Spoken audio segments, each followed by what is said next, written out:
The process of being a person is an impersonal process, but it gives rise to a person. So we get qualities, so fear, joy, love, compassion, aversion. These are all energies, moods, tendencies in the heart. They are kind of impersonal in a way. Everybody has them, if we know exactly what we're talking about.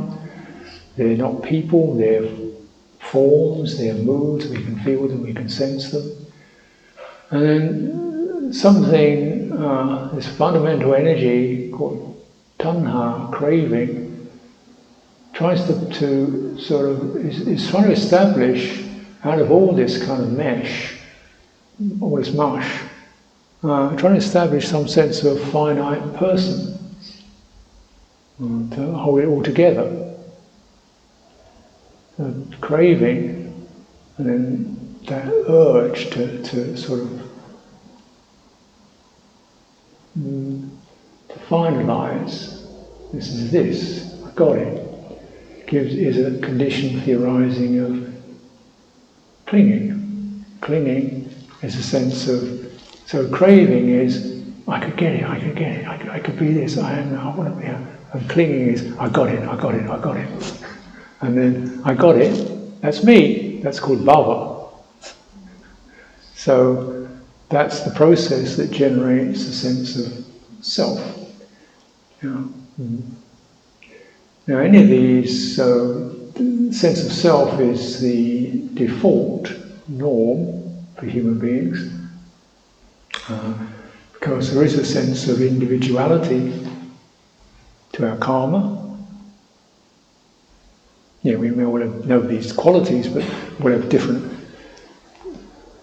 aspects of them, different, so it's all sort of, it's impersonal yet subjectively specific,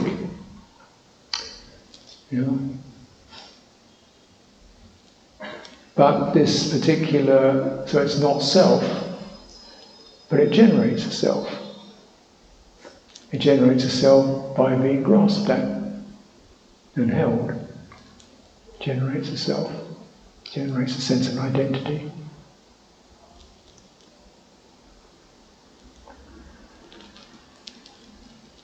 What anatta doesn't mean is,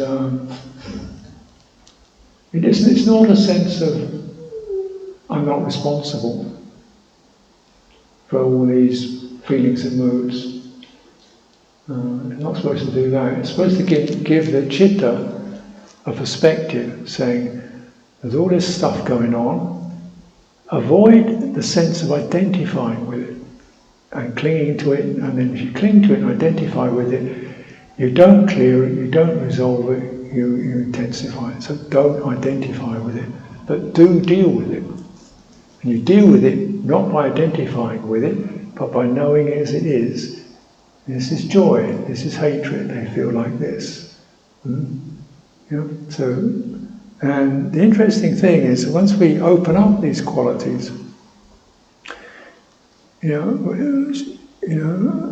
interesting thing is that the benevolent ones tend to bloom, where the malevolent ones tend to wither. Because the malevolent ones are always accompanied by delusion, and they're not true. Whereas the benevolent ones are associated with truth, so they tend to blossom. We don't identify it. It's not I'm the most moral, loving person in the world. That's me. No, it's a sense of, wow, an ethical sense has arrived. How beautiful. Wow.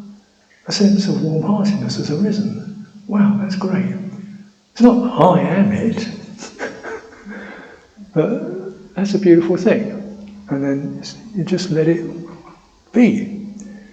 When we get a sense of irritation or complaining or resentment, there's a sense of that's arisen. Okay, well, let's open up to that, get some space around that, and then what occurs is the heart starts to, not in balance, not right, and it starts to do the letting go or releasing, that's necessary and that causes the elimination of that.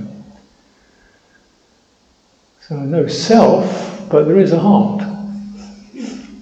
So, there is a chitta, which you could call yourself, but there's a heart that is effective and being affected, that is a source of rebirth,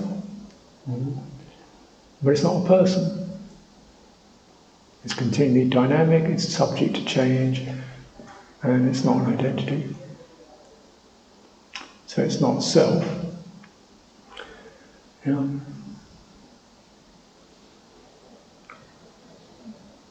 But the anatta gives the heart a way of relating to experience with a dispassionate perspective.